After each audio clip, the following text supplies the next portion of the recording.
जैव प्रक्रिया जैव प्रक्रिया बायो प्रोसेस के अंतर्गत आज प्रकाश संश्लेषण लेसन में फोटोसिंथेसिस लेसन में बताना है। तो आप जानते हैं कि इस पृथ्वी पर ऊर्जा का सबसे बड़ा स्रोत सूर्य होता है। सूर्य की प्रकाश ऊर्जा को रासायनिक ऊर्जा में बदलने का काम हरी वनस्पतियां ही करती हैं। और फिर हरी वनस्पतियों में स्थित जो खाद्य पदार्थ होता है उसी का उपयोग हम समस्त शाकाहारी जंतु और फिर शाकाहारी जंतुओं को मांसाहारी जंतु लेते हैं अपने पोषक पदार्थ के रूप में। तो यहाँ पर प्रकाश संश्लेषण में फोटोसिंथेसिस में हम जानते हैं कि प्रकाश संश्लेषण क्या है। तो प्रकाश संश्लेषण सूर्य के प्रकाश में हरे पौधे कोशिकाओं में उपस्थित क्लोरोफिल की उपस्थिति में या क्लोरोफिल की सहायता से कार्बन डाइऑक्साइड व जल के संयोग से शर्करा का निर्माण करती है। इसी को हम एक रिएक्शन के रूप में यहाँ दर्शा सकते हैं। कार्बन डाइऑक्साइड CO2, जिसे हम जैव रासायनिक क्रिया कहेंगे। जैव रासायनिक क्रिया इसलिए कहते हैं क्योंकि यह रासायनिक क्रिया तो है लेकिन यह जीवित कोशिकाओं में हो रहा है, लिविंग थिंग्स में हो रहा है। तो 6CO2 प्लस 6H2O या NCO2 और जल, सनलाइट, सूर्य प्रकाश, क्लोरोफिल यह हरी कोशिकाओं में पाया जाता है, वनस्पतियों की हरी कोशिकाओं में ही पाया जाता है। तो बनेगा क्या? बनेगा शर्करा, इसे हम ग्लूकोज कहते हैं। और फिर यही ग्लूकोज जो है मंड के रूप में परिवर्तित हो जाती है और प्लस ऑक्सीजन करती है। इस प्रकार से प्रकाश संश्लेषण वह रासायनिक जैव रासायनिक क्रिया है जिसमें हरी वनस्पतियां क्लोरोफिल की सहायता से और सूर्य के प्रकाश सहायता से कार्बन डाइऑक्साइड तथा H2O के संयोग से मंड अर्थात शर्करा का निर्माण करती हैं और उप उत्पाद के रूप में ऑक्सीजन करती हैं।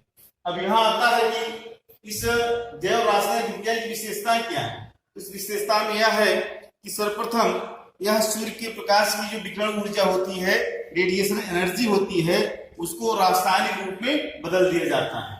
दूसरी विशेषता यह है कि यहाँ पर जल का अपघटन होता है और जल के अपघटन से हाइड्रोजन मुक्त होती है तथा ऑक्सीजन करती है। तीसरी विशेषता यह है कार्बन डाइऑक्साइड यहाँ पर जो है वो उसका ग्लूकोज में परिवर्तन के लिए प्रयोग में ले लिया जाता है। चौथी विशेषता यह है कि प्रकाश संश्लेषण के लिए सूर्य का प्रकाश तथा परावर्तन की आवश्यकता पड़ती है। इस प्रकार इसकी विशेषताएं होती हैं। तो यहाँ पर इस जैव रासायनिक अभिक्रिया अर्थात प्रकाश संश्लेषण को जो है हम पूर्ण अभिक्रिया को अर्थात इस जो अभिक्रिया लिखी गई है 6CO2 + 6H2O इतनी आसान अभिक्रिया नहीं, यह बहुत ही जटिल जैव रासायनिक क्रिया है। इसे समझाने के लिए समझने के लिए दो भागों में बांट देते हैं अर्थात प्रकाश संश्लेषण क्रियाविद को दो भागों में बांट देते हैं, प्रकाश अभिक्रिया या हिल रिएक्शन और दूसरा अप्रकाशिक अभिक्रिया या ब्लैकमैन रिएक्शन। ब्लैकमैन यही इसलिए नाम रखा गया है। इस अप्रकाशिक अभिक्रिया की खोज ब्लैकमैन नाम वैज्ञानिक ने किया था और प्रकाश अभिक्रिया की खोज जो है नाम वैज्ञानिक ने किया था। तो प्रकाश अभिक्रिया के लिए यहाँ पर प्रकाश आवश्यक है और अप्रकाशिक अभिक्रिया के लिए यहाँ पर जो है वह प्रकाश की आवश्यकता नहीं होती है, अर्थात यह प्रकाश की उपस्थिति में भी अभिक्रिया होती है। अब इसकी थोड़ा सा और हम जानने का प्रयास करते हैं। तो कोशिकाओं में जो क्लोरोफिल पाया जाता है, क्लोरोफिल में जो इसकी संरचना होती है वहां पर क्लोरोफिल में स्ट्रोमा और ग्रेना होती है। तो ग्रेना में जो है प्रकाश अभिक्रिया होती है और स्ट्रोमा में अप्रकाशिक अभिक्रियाएं होती हैं। फिलहाल हम देखते हैं प्रकाश अभिक्रिया में ही रिएक्शन में। तो इसमें यह प्रकाश अभिक्रिया जो है हम इसको 4 पदों में बांट सकते हैं। प्रथम पद में क्या होता है कि जो सनलाइट होती है अर्थात सोलर एनर्जी होती है, यह आती है विकिरण के द्वारा विकिरण आती है और पत्तियों पर पड़ती है अर्थात क्लोरोफिल के क्वांटा क्लोरोफिल के अणुओं के द्वारा उनका अवशोषण कर लिया जाता है और इस प्रकार से क्लोरोफिल जो होती है ये रंग कणिकाएं ये एनर्जीज हो जाती हैं अर्थात ऊर्जा युक्त हो जाती हैं और फिर इनसे इलेक्ट्रॉन सर्जित होते हैं और ये इलेक्ट्रॉन होते हैं वह एटीपी के द्वारा कलेक्ट कर लिए जाते हैं अर्थात एटीपी जो है वो एटीपी में बदल जाती है और इस एटीपी का उपयोग आगे क्रियाओं में होता है। दूसरा क्या होता है इसमें, दूसरा की जो जल होता है, यहाँ पर जल दिखाया गया है ना, H2O, इस जल को इस एनर्जिक क्लोरोफिल के द्वारा तोड़ा जाता है। जो किसमें टूट जाता है, यह हाइड्रोक्सिल आयन में, हाइड्रोजन आयन में और हाइड्रोक्सिल आयन में टूट जाता है।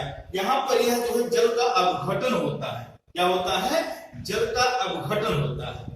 तीसरे रिएक्शन में क्या होता है कि जो हाइड्रोक्सिल आयन था, जल के टूटने से ये OH बना था, इसका संघनन होता है और संघनन होकर के अर्थात हाइड्रोक्सिल आयन आपस में मिलकर के H2O बनाते हैं और ऑक्सीजन बनाते हैं। यही ऑक्सीजन वायुमंडल में पत्तियों के स्टोमा के द्वारा अर्थात पत्तियों की स्टोमेटा अर्थात रंध्र के द्वारा वायुमंडल में चली जाती है और इसी ऑक्सीजन का उपयोग हम समस्त जीव जंतु वनस्पतियां अपने श्वसन के लिए करते हैं। इस प्रकार से हमारे लिए बहुत आवश्यक, बहुत भी उपयोगी है। और फिर यहाँ पे हाइड्रोजन आयन जो था, यह हाइड्रोजन आयन इससे इलेक्ट्रॉन निकलते हैं और वो इलेक्ट्रॉन जो होते हैं वे इलेक्ट्रॉन ADP के द्वारा कट कर लिए जाते हैं और ATP में बदल जाते हैं। फिर इस हाइड्रोजन आयन को जो है वो NADP, nicotinamide adenine dinucleotide phosphate, ये एक रसायन है। इस रसायन के साथ संयुक्त होकर के इसका अपचयन हो जाता है, बनता NADPH2। इस प्रकार से इस अभिक्रिया को हम दर्शाते हैं फोटोफॉस्फोरिलेशन। क्या कहते हैं, फोटोफॉस्फोरिलेशन कहते हैं। या अर्थात यहाँ पर जो है वो ATP से ATP का निर्माण होता है।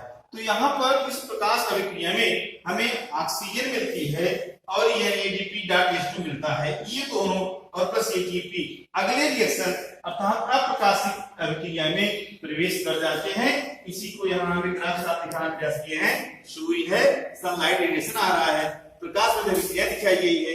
यहाँ पर H2O अंदर प्रवेश है और बनता क्या है, ये ATP निकल रही है, CO2 निकल रही है। NADP के साथ जो संयोग करके एक अप्रकाश अभिक्रिया होती है, जो आपको हम नेक्स्ट वीडियो में बताएंगे, कल अप्रकाश की अभिक्रिया में। जैव प्रक्रिया बायो प्रोसेस के अंतर्गत आज प्रकाश संश्लेषण में, फोटोसिंथेसिस में बताना है। तो आप जानते हैं कि इस पृथ्वी पर ऊर्जा का सबसे बड़ा स्रोत सूर्य होता है। सूर्य की रासायनिक ऊर्जा को, सूर्य की प्रकाश ऊर्जा को रासायनिक ऊर्जा में बदलने का काम हरी वनस्पतियां ही करती हैं। और फिर हरी वनस्पतियों में स्थित जो खाद्य पदार्थ होता है, उसी का उपयोग हम समस्त शाकाहारी जंतु और फिर शाकाहारी जंतुओं को मांसाहारी जंतु लेते हैं अपने पोषक पदार्थ के रूप में। तो यहाँ पर प्रकाश संश्लेषण में, फोटोसिंथेसिस में हम जानते हैं कि प्रकाश संश्लेषण क्या है। तो प्रकाश संश्लेषण सूर्य के प्रकाश में हरे पौधे कोशिकाओं में उपस्थित क्लोरोफिल की उपस्थिति में या क्लोरोफिल की सहायता से कार्बन डाइऑक्साइड व जल के संयोग से शर्करा का निर्माण करती है। इसी को हम एक रिएक्शन के रूप में यहाँ दर्शा सकते हैं, कार्बन डाइऑक्साइड CO2, जिसे हम जैव रासायनिक क्रिया कहेंगे। जैव रासायनिक क्रिया इसलिए कहते हैं क्योंकि यह रासायनिक क्रिया तो है, लेकिन यह जीवित कोशिकाओं में हो रहा है, लिविंग थिंग्स में हो रहा है। तो 6CO2 प्लस 6H2O या NaCO2 और जल, सनलाइट सूर्य प्रकाश, क्लोरोफिल यह हरी कोशिकाओं में पाया जाता है, वनस्पतियों की हरी कोशिकाओं में ही पाया जाता है। तो बनेगा क्या, बनेगा शर्करा, इसे हम ग्लूकोज कहते हैं। और फिर यही ग्लूकोज जो है मंड के रूप में परिवर्तित हो जाती है और प्लस ऑक्सीजन करती है। इस प्रकार से प्रकाश संश्लेषण वह रासायनिक जैव रासायनिक क्रिया है जिसमें हरी वनस्पतियां क्लोरोफिल की सहायता से और सूर्य के प्रकाश सहायता से कार्बन डाइऑक्साइड तथा H2O के संयोग से मंड अर्थात शर्करा का निर्माण करती हैं और उप उत्पाद के रूप में ऑक्सीजन निकलती है। अब यहाँ आता है कि इस जैव रासायनिक क्रिया की विशेषता क्या है। इस विशेषता में यह है कि सर्वप्रथम यह सूर्य के प्रकाश की जो विकिरण ऊर्जा होती है, रेडिएशन एनर्जी होती है, उसको रासायनिक रूप में बदल दिया जाता है। दूसरी विशेषता यह है कि यहाँ पर जल का अपघटन होता है और जल के अपघटन से हाइड्रोजन मुक्त होती है तथा ऑक्सीजन निकलती है। तीसरी विशेषता यह है कार्बन डाइऑक्साइड यहाँ पर जो है वो उसका ग्लूकोज में परिवर्तन के लिए प्रयोग में ले लिया जाता है। चौथी विशेषता यह है कि प्रकाश संश्लेषण के लिए सूर्य का प्रकाश तथा परावर्तन की आवश्यकता पड़ती है। इस प्रकार इसकी विशेषताएं होती हैं। तो यहाँ पर इस जैव रासायनिक अभिक्रिया अर्थात प्रकाश संश्लेषण को जो है हम पूर्ण अभिक्रिया को अर्थात इस जो अभिक्रिया लिखी गई है 6Cu+6H2O इतनी आसान अभिक्रिया नहीं, यह बहुत ही जटिल जैव रासायनिक क्रिया है। इसे समझाने के लिए समझने के लिए दो भागों में बांट देते हैं, अर्थात प्रकाश संश्लेषण क्रियाविधि को दो भागों में बांट देते हैं, प्रकाश अभिक्रिया या हीट रिएक्शन और दूसरा अप्रकाशिक अभिक्रिया या ब्लैकमैन रिएक्शन। ब्लैकमैन यही इसलिए नाम रखा गया है, इस अप्रकाशिक अभिक्रिया की खोज ब्लैकमैन नाम वैज्ञानिक ने किया था और प्रकाश अभिक्रिया की खोज जो है नाम वैज्ञानिक ने किया था। तो प्रकाश अभिक्रिया के लिए यहाँ पर प्रकाश आवश्यक है और अप्रकाशिक अभिक्रिया के लिए यहाँ पर जो है वह प्रकाश की आवश्यकता नहीं होती है, अर्थात यह प्रकाश की उपस्थिति में भी यह क्रिया होती है। अब इसके थोड़ा सा और हम जानने का प्रयास करते हैं। तो कोशिकाओं में जो क्लोरोफिल पाया जाता है, क्लोरोफिल में जो इसकी संरचना होती है वहां पर क्लोरोफिल में स्ट्रोमा और ग्रेना होती है। तो ग्रेना में जो है प्रकाश अभिक्रिया होती है और स्ट्रोमा में अप्रकाशिक अभिक्रियाएं होती हैं। फिलहाल यहाँ देखते हैं प्रकाश अभिक्रिया में रिएक्शन में। तो इसमें यह प्रकाश अभिक्रिया जो है हम इसको चार पदों में बांट सकते हैं।